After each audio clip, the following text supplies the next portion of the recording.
चलिए, हमने second chapter में मैकेनिकल प्रॉपर्टीज़ ऑफ फ्लूइड्स में कुछ टॉपिक्स देखे थे।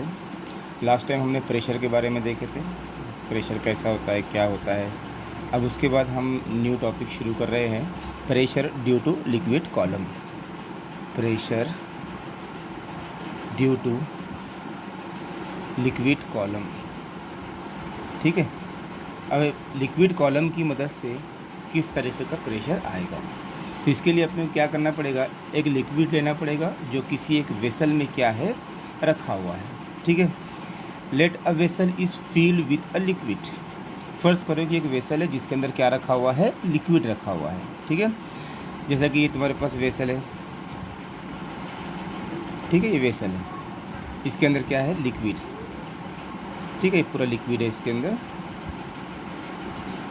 ओके।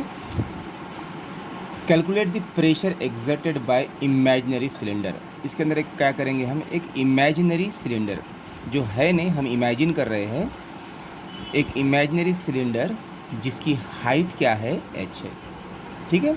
और इसका ऊपर की लेयर जो फ्री है जिसको हम एयर मीडियम कहेंगे, और नीचे तो लिक्विड है जिसको हम वाटर कह रहे हैं, ठीक है। और इसका क्रॉस सेक्शनल एरिया जिसको हम क्या बोलेंगे, ए। क्रॉस सेक्शनल एरिया क्या है, ए, ठीक है। अब उसके बाद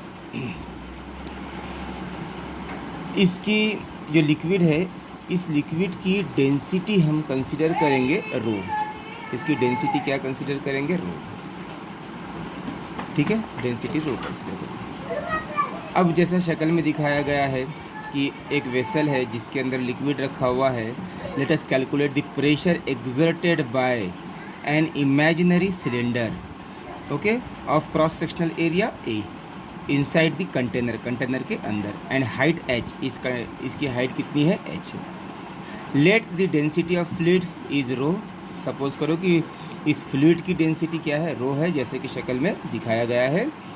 तो द लिक्विड कॉलम, ये जो लिक्विड कॉलम है जिसको हम लिक्विड कॉलम कह रहे हैं, जिसे हमने सिलेंडर कहा था, वो लिक्विड कॉलम एक फोर्स एक्सर्ट करता है, F इक्वल टू mg।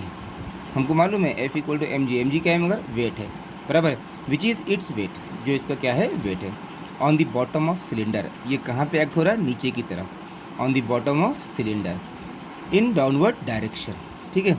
और हमको एक फार्मूला मालूम है कि pressure exerted by liquid column P equal to F upon A। हमको ये फार्मूला मालूम है कि प्रेशर क्या होता है, फोर्स अपॉन एरिया होता है। तो pressure equal to force upon area, और हमने अभी फोर्स निकाले थे, फोर्स क्या था अपने पास, mg। तो ये F की जगह पे क्या डाल देंगे, mg डाल देंगे, ये mg अपॉन a, इसको डालेंगे इक्वेशन नंबर 1। और ये mg कहाँ से आया वो तो हमको मालूम है, since F equal to mg, okay. अब हम ज़रा m के बारे में यानी कि मास के बारे में निकालना चाहते हैं। तो मास के बारे में मैं इस तरीके से निकालूंगा कि मास क्या होता है, volume of cylinder, volume of cylinder into density of liquid, density of liquid, ठीक है। ये है मास का फार्मूला। वॉल्यूम तो हमको मालूम है, सिलेंडर का वॉल्यूम क्या होता है, पाई आर स्क्वायर एच, ठीक है, इनटू डेंसिटी को हमने क्या बोले, रो बोले। अब रह गया पाई स्क्वायर। पाई स्क्वायर क्या है, पाई आर स्क्वायर जो है ये एरिया है, क्रॉस सेक्शनल एरिया, इसको हम ए बोल सकते, ए, ठीक है, इसको क्या बोलेंगे, ए। और ये एच और ये रो, ठीक है, ये एच और ये रो, ओके। और इसमें ए कहाँ से आ गया, तो ए इक्वल टू, हम जानते हैं कि ए कहाँ से आया, ए इक्वल टू क्या होता है, पाई आर स्क्वायर। ए की कीमत क्या है, पाई आर स्क्वायर, क्योंकि ए क्या है, एरिया है, किसका एरिया है, क्रॉस सेक्शनल एरिया है, जिसको हम पाई आर स्क्वायर कहते हैं, ठीक है। Area equal to pi r square, तो ये पाई स्क्वायर जगह पे क्या आ गया, ए आ गया, ठीक है। अब हमारी इक्वेशन क्या हो जाएगी, इक्वेशन 1 बिकम्स, इक्वेशन 1 क्या हो जाएगी, थोड़ा ध्यान दीजिए। इक्वेशन 1 है P इक्वल टू m की जगह पे भी निकाले हमने, H rho, A H rho upon A, है ना। और ये बचे वाला कौन है अपने पास, G, ये है ना बेटे, ये m की जगह पे ये इतना m है, तो m की जगह पे ए एच रो आ गया, ये m की जगह पे ए एच रो, G जैसा कि वैसा, A get cancel, P equal to H rho G. तो ये है तुम्हारा pressure exerted by liquid column. ठीक है, अब इसके अंदर हम ये बोल सकते हैं कि भाई the pressure exerted due to liquid column of density rho at rest at a depth h below the free surface is h rho g. Okay, अब उसके बाद एक टॉपिक है एटमॉस्फेरिक प्रेशर किसे कहते हैं। ठीक है, एटमॉस्फेरिक प्रेशर। अब एटमॉस्फेरिक प्रेशर क्या है ज़रा इसके बारे में देखते हैं हम। एटमॉस्फेरिक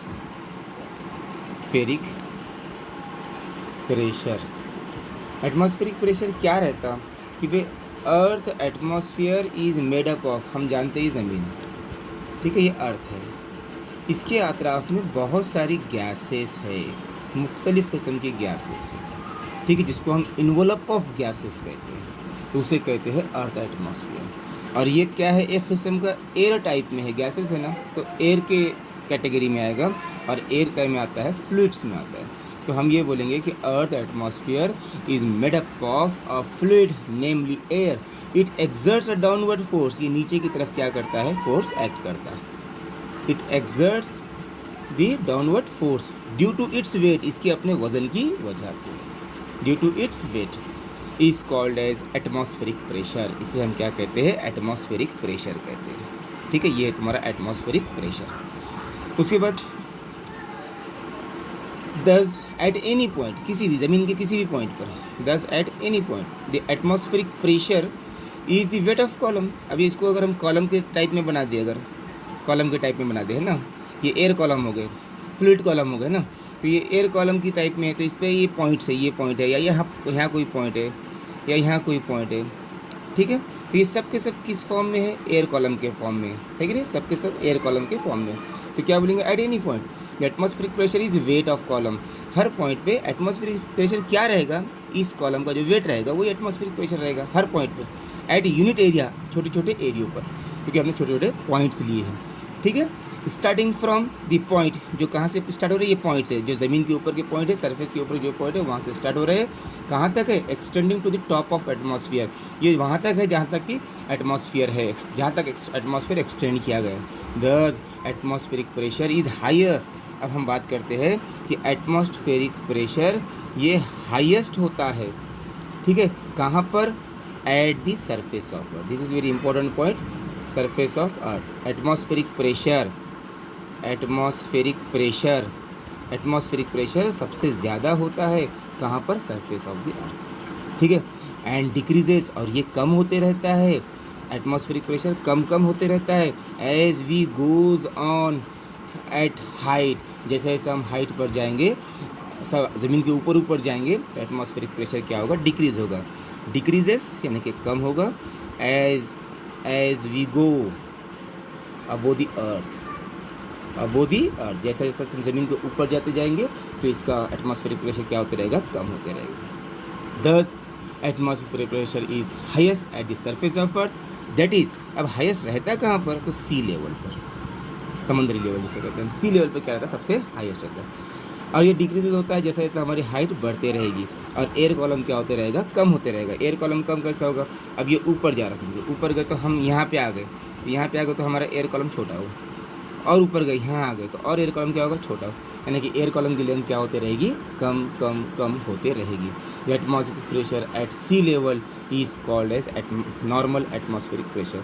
सी लेवल का जो एटमॉस्फेरिक प्रेशर होता है, सी लेवल का जो एटमॉस्फेरिक प्रेशर होता है, उसे हम नॉर्मल एटमॉस्फेरिक प्रेशर कहते हैं, नॉर्मल एटमॉस्फेरिक प्रेशर कहते हैं। ठीक है, तो ये होगा तुम्हारा atmospheric pressure, normal atmospheric pressure किसे कहते हैं।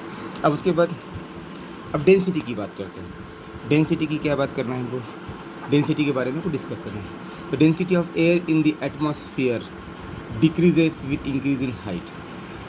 अब हम ये बोल रहे हैं कि भाई एयर की डेंसिटी क्या होती है, कम होती रहती है जैसे जैसे तुम्हारी हाइट क्या होगी, बढ़ेगी, and becomes negligible beyond height of 8 kilometre. मैंने अभी बताया कि ज़मीन है, ठीक है, यहाँ की डेंसिटी अच्छी खासी रहेगी, यहाँ की डेंसिटी और कम हो जाएगी, यहाँ की डेंसिटी और कम हो जाएगी, और कम होते होते डिक्रीज़ होते होते जब ये 8 किलोमीटर का फासला डिस्टेंस तय हो जाएगा तो यहाँ पे डेंसिटी क्या हो जाएगी, नेग्लिजिबल, यानी कि डेंसिटी क्या रहेगी, ज़ीरो रहेगी। मतलब ज़मीन के अतराफ में 8 किलोमीटर की अगर हम एक सर्कल बनाते हैं तो उस सर्कल के बाहर डेंसिटी एयर की क्या रहेगी, ज़ीरो रहेगी। ओके, उसके बाद atmospheric pressure at sea level can be taken 8 kilometre, यानी कि हम सी लेवल का एटमॉस्फेरिक प्रेशर कहाँ तक निकाल सकते हैं, 8 किलोमीटर तक निकाल सकते हैं।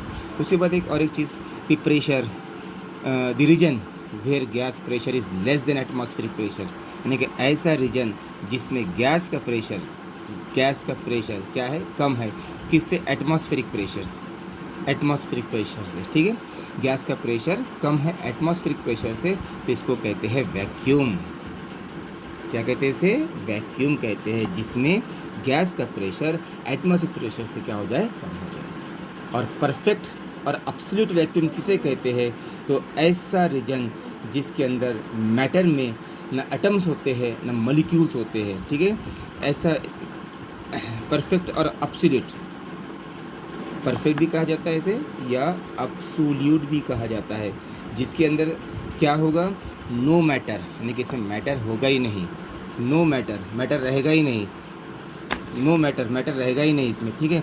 और ये मैटर के अंदर कौन एब्सेंट रहेंगे, एटम एब्सेंट रहेगा या मॉलिक्यूल एब्सेंट रहेंगे, तो इसे कहते हैं हम परफेक्ट और एब्सोल्यूट वैक्यूम, ठीक है। इंशाल्लाह इसके बाद हम नेक्स्ट लेक्चर में देखेंगे।